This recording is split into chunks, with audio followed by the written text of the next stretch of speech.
H-7 avant le début du Téléthon. Cette année, il y a 6 villes ambassadrices. Saint-Valery-en-Caux est l'une d'elles. Nous rejoindrons sur place Grégory Tellu dans un instant.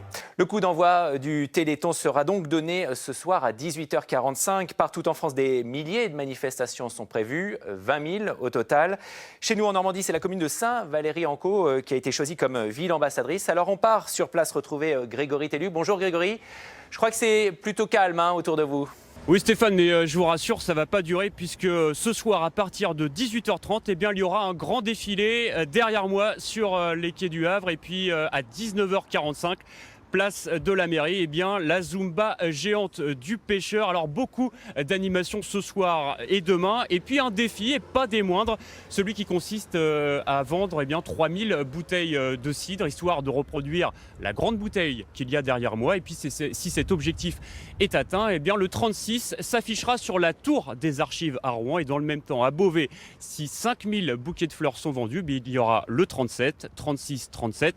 C'est le numéro de téléphone historique du Téléthon. Alors à côté de moi se trouve Didier Janoska, vous êtes coordinateur local. Ça veut dire quoi être ville ambassadrice ?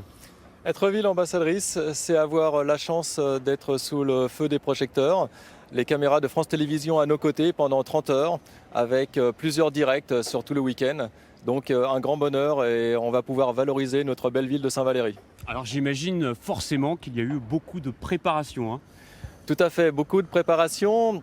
Tout à fait, pour pouvoir faire cela, nous avons une équipe d'organisateurs de 12 agents EDF de la centrale de Palluel qui sont à mes côtés. C'est le noyau historique. Tout à fait, le noyau historique. Et nous avons eu la chance d'avoir le service technique de la ville de Saint-Valery qui nous a énormément aidés, ainsi que la communauté de communes, pour pouvoir réaliser de grandes manifestations autour du bassin pour ce week-end. Sans oublier les bénévoles, ils sont nombreux.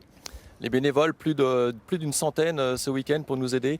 Nous avons demain après-midi le 36-37 humain qui va se dérouler sur la place du marché. Et donc on a besoin de beaucoup de gens pour nous encadrer 1500 personnes qu'on attend. Oui, justement, vous attendez énormément de personnes. Ça va vivre. Ça va vivre à Saint-Valery. On sait que la population locale est très motivée, nous suit depuis 25 ans. Et de ce fait, on va faire un très beau Téléthon. Ça va être une belle fête et sous le soleil en plus. Alors, il ne faut pas oublier non plus les enjeux du Téléthon. Il y a 3 millions de personnes en France qui sont touchées par les maladies orphelines. Encore une fois, c'est très important de faire appel aux dons. L'appel aux dons est important. Nous avons la chance d'avoir dans le secteur de Cany-Barville et Saint-Valery-en-Caux une population qui est très proche du Téléthon et qui ont envie, comme nous, de mettre debout tous ces enfants qui souffrent. Et nos chercheurs ont besoin d'argent pour pouvoir justement les mettre debout, ces enfants. Eux aussi aiment la vie et ont le droit de vivre. Donc venez nous rejoindre à Saint-Valery ce week-end. C'est important, messieurs, dames. On a besoin de vous. Nos enfants ont besoin de vous. Alors Stéphane, je vous parlais tout à l'heure d'une bouteille de cidre, la voilà, il y en a donc 3000 à vendre ce soir et demain. Ça vous coûtera, par contre, je vous en ai mis une de côté, ça vous coûtera 4,50 €, mais c'est pour la bonne cause. Donc à boire avec modération, mais à acheter, bien sûr, sans modération. Merci, c'était Grégory Tellu en direct de Saint-Valery-en-Caux. Merci Grégory.